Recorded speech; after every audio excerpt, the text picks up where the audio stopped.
I am not lost, I don't have a home. मैं खोई नहीं हूँ, मेरा कोई घर नहीं है। Hello, good morning, this is Sanjeev Jain. तो आज की स्टोरी जो है ये एक छोटी सी बच्ची के बारे में है। ये 6 या 7 साल की बच्ची जो है गार्डन में बैठी हुई थी और काफी दुखी सी दिख रही थी।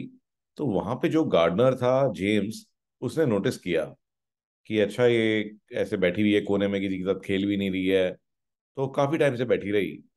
तो उसने उसको अप्रोच नहीं किया। उसने कहा कि भाई देखो, छोटे बच्चों को वैसे अप्रोच करना कि भाई स्ट्रेंजर से बात नहीं करनी चाहिए, तो इस तरह से उसने कहा कि नहीं, मैं ऐसे तो खैर अप्रोच नहीं कर सकता, पूछ नहीं सकता। लेकिन जब वो जाने लगा, उसका टाइम खत्म हो गया वहां पे, तो उसने कहा, फिर देखा तो उसने कहा भाई वो बच्ची अभी भी बैठी हुई है, अंधेरे होने लग रहा है। तो वो उसके पास गया। तो उसने इससे पूछा कि बेटा, मैं जो है मैं यहाँ पे जेम्स हूँ, मैं यहाँ पे गार्डनिंग करता हूँ और ये बच्चों के लिए इस पार्क को सुंदर बनाता हूँ। आपको ये पार्क कैसा लगा? तो कहा हाँ, नहीं, पार्क बहुत अच्छा है। तो फिर उसने उस तरह से बात करनी शुरू करी। ने कहा कि अच्छा, फिर आप यहाँ पे अकेले बैठे हो, बहुत देर से मैं देख रहा हूँ, आपके मम्मी पापा वरीड हो गए, आपको घर नहीं जाना? तो फिर वो जोर से बोली कि नहीं, मेरा तो कोई घर ही नहीं है और मेरे कोई मम्मी पापा नहीं है। तो फिर उसको ये लगा, जेम्स को, कि इसकी ना लड़ाई होगी होगी, घर में लड़ाई होगी होगी। तो उसने कहा नहीं नहीं, ऐसे कैसे हो सकता है। ठीक है, अब अंधेरा होने लग रहा है, और कोई बात नहीं, आपके मम्मी पापा आपके लिए काफी चिंतित होंगे। ठीक है, तो आप जो है आपको कोई हेल्प चाहिए ढूंढने में, तो मैं हेल्प कर सकता हूँ आपकी, आप मुझे बताओ। तो फिर लड़की ने थोड़ा सा फिर कहा कि नहीं, मेरे जो वहाँ पे भाई बहन है वो बहुत ही गंदे हैं, वो मेरे को चिढ़ाते रहते हैं, सारे टाइम मेरे को छेड़ते रहते हैं, और वहाँ पे अभी कुछ और भी बच्चे आने वाले हैं। तो जो है मैं बिल्कुल नहीं जाऊंगी वहाँ पे। तो ये सुन करके जेम्स को समझ में आया कि ये जरूर कुछ ना कुछ चक्कर होगा, ये फोस्टर होम वगैरह में रह रही होगी, वहाँ और बच्चे होंगे। तो थोड़ा सा उसने और उसको समझाया। तो फिर उसने कहा कि ऐसे ऐसे है जी, और मेरे जो पेरेंट्स हैं वो जो हेवन चले गए थे, तो ये नए पेरेंट्स आए हैं। पेरेंट्स तो ठीक है, बट वहाँ जो घर में बच्चे हैं वो बड़े ही गंदे हैं, और ऐसे ऐसे है। तो फिर वो काफी उसको लेकर के काफी परेशान हो रही थी। इतनी देर में उसकी पेट में से आवाजें आने लगी, क्योंकि सुबह से कुछ उसने खाया नहीं था, तो शी नॉट हैव एनीथिंग। तो स्टमक वाज ग्रम्बलिंग। तो फिर एकदम से रोने लगी, कहती कि मेरे को बहुत भूख भी लग रही है। तो फिर जेम्स ने कहा कि अच्छा, ये ज्यादा बड़ी प्रॉब्लम है, ऐसा करते, चलो आओ, ये देखो सामने ही ये रेस्टोरेंट है, आओ वहां पे चलते हैं, मैं तुम्हारे को जो है एक सैंडविच और एक हॉट चॉकलेट दिलाता हूँ। तो भूख बहुत लग रही थी, इसने कहा चलो ठीक है। तो वहां गई, और ऑफ कोर्स गार्डनर है तो बहुत ज्यादा पैसे तो नहीं है, तो उसने जो भी पैसे थे लड़की के लिए, जो है उसने अच्छी सी हॉट चॉकलेट और सैंडविच उसको दिला दिया। और खाने लगी बड़ी खुश। कहती कि भी आप बहुत ही अच्छे हो। मेरे तो पेरेंट्स कहते हैं कि स्ट्रेंजर से बात मत करो, but you are a very nice man, कि भी आपने जो है मेरे को खिलाया और ये सब चीजें। तो ये सुन के जेम्स को बहुत अच्छा लगा। क्योंकि जेम्स जो है, जेम्स का क्या था कि जेम्स जो है वो एक्चुअली में पहले एक बहुत अच्छी जॉब वगैरह करता था, मैरिड था। लेकिन पैंडेमिक में जो है उसकी जॉब चली गई, और उससे उसका ना कॉन्फिडेंस काफी कम हो गया। फिर उसी तरह से वाइफ से काफी लड़ाई झगड़ा हो गया, डाइवोर्स हो गया। और फिर उसका जो है ये जो कॉन्फिडेंस कम होने की वजह से अल्टीमेटली जो है, जो उसने फिर एक गार्डनर की ही नौकरी उसे मिली, और उसका जो अपना सेल्फ कॉन्फिडेंस बिल्कुल लूज हो चुका था। तो इसकी वजह से तो उसकी ना जो लाइफ की जो आउटलुक है वो भी बहुत उसकी डिप्रेस थी, कि भी अच्छा, सब कुछ बर्बाद हो गया, ये हो गया, वो हो गया, मैं कुछ नहीं कर सकता, कुछ अच्छा नहीं होता मेरे लिए। तो बहुत टाइम बाद उसको लगा कि हाँ, मैं किसी की हेल्प कर रहा हूँ, तो बहुत ही अच्छा लगा उसको। एंड फाइनली उसने बातों बातों में लड़की से एड्रेस भी पूछ लिया, और फाइनली जो है उसको लेके गया। और उसके वहां पे जब मदर फादर मिले, जो फोस्टर होम था वहाँ पेरेंट्स मिले, तो वो बहुत ही खुश हुए, कहते कि भी हमने तो पुलिस में भी रिपोर्ट कर दी, थैंक गॉड कि आप इसको ले आए, वरना हम इसको कहाँ ढूंढते।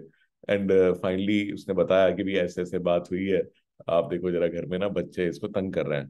ठीक है, तो फिर उन्होंने उससे बात करी, उसने बोला कि हाँ जी ऐसे है। उसने कहा बेटा, आप चिंता मत करो, कोई भी दिक्कत हो आप हमें बताओ, और कभी भी ऐसा मत करना। तो जेम्स ने भी समझाया, उसके पेरेंट्स ने भी समझाया। एंड फाइनली जो है जेम्स ने उसको बाय करा। एंड फिर जब वापस आ रहा था रास्ते में, तो उसने कहा कि ये आज पहली बार मुझे लगा कि मैंने किसी को हेल्प किया। तो इससे उसका कॉन्फिडेंस बढ़ा। तो उसको दोबारा उससे मिलने का मन किया लड़की को, तो हफ्ता 2 हफ्ता बाद दोबारा गया। और भाई क्योंकि कॉन्फिडेंस डेवलप हो चुका था, ट्रस्ट डेवलप हो चुका था, तो पेरेंट्स ने भी उसे मिलने दिया।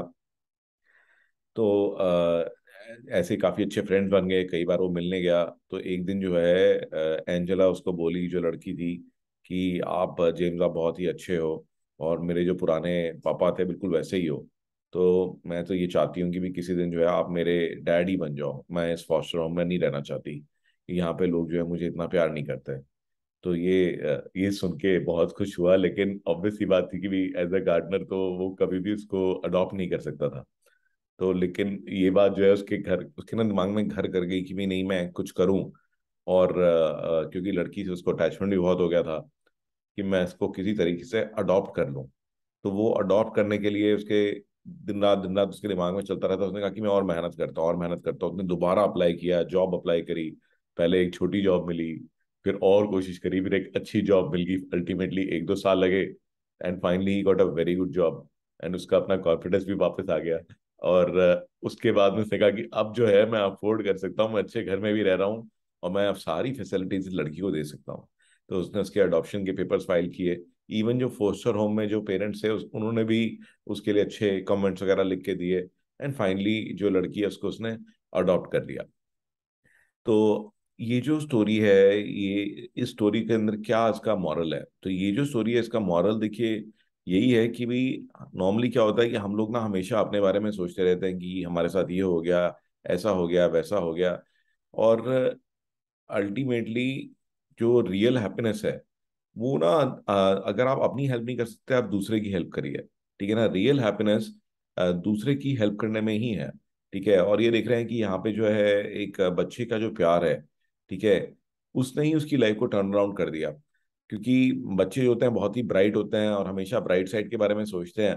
ठीक है? तो वो एंजेला के साथ रहने से ही उसका भी जो आउटलुक है वो बिल्कुल चेंज हो गया। And don't give up. ठीक है ना? आपको कभी लगता भी है कि हाँ मैं ये नहीं कर रहा, वो नहीं कर रहा, या मेरे लिए ऐसा नहीं हो रहा, तो अपनी सोचना छोड़ दीजिए। ठीक है ना? दुनिया में बहुत सारे लोग हैं जिनकी आप हेल्प कर सकते हो, और अगर आप उनकी हेल्प करोगे तो इनडायरेक्टली आप अपनी भी हेल्प कर ही रहे हो। राइट? तो आई होप कि आपको आज की स्टोरी अच्छी लगी होगी। और एक छोटा सा टेक टिप देना चाहूंगा। तो कई बार आप जैसे फ्लाइट्स वगैरह सर्च करते हो, तो वो फ्लाइट्स के अंदर में प्राइस सर्च करना है तो मल्टीपल वेबसाइट्स पे जाने की जरूरत नहीं है। कि वेबसाइट है skyscanner.co.in। तो ये बहुत ही अमेजिंग वेबसाइट है। जैसे कि आप देखेंगे कि मैंने डाल दिया इसमें न्यू दिल्ली टू गोवा, और यहाँ सर्च कर दिया, तो ये खुद ब खुद मल्टीपल सोर्सेज से, ये देख रहे हैं आप, तो ये खुद ब खुद मल्टीपल सोर्सेज से आपको सारे इसके टिकट, सारी अलग अलग कॉम्बिनेशंस, ये देखेंगे सारे दिखा देगी। तो you will find that is exactly same flight की जो है आपको बहुत अलग अलग तरह के प्राइसेस और डील्स मिल सकते हैं। तो guys go ahead try this out. तो this is skyscanner.co.in, and I am sure कि you will find this to be very very useful. तो look forward to seeing you with another amazing story.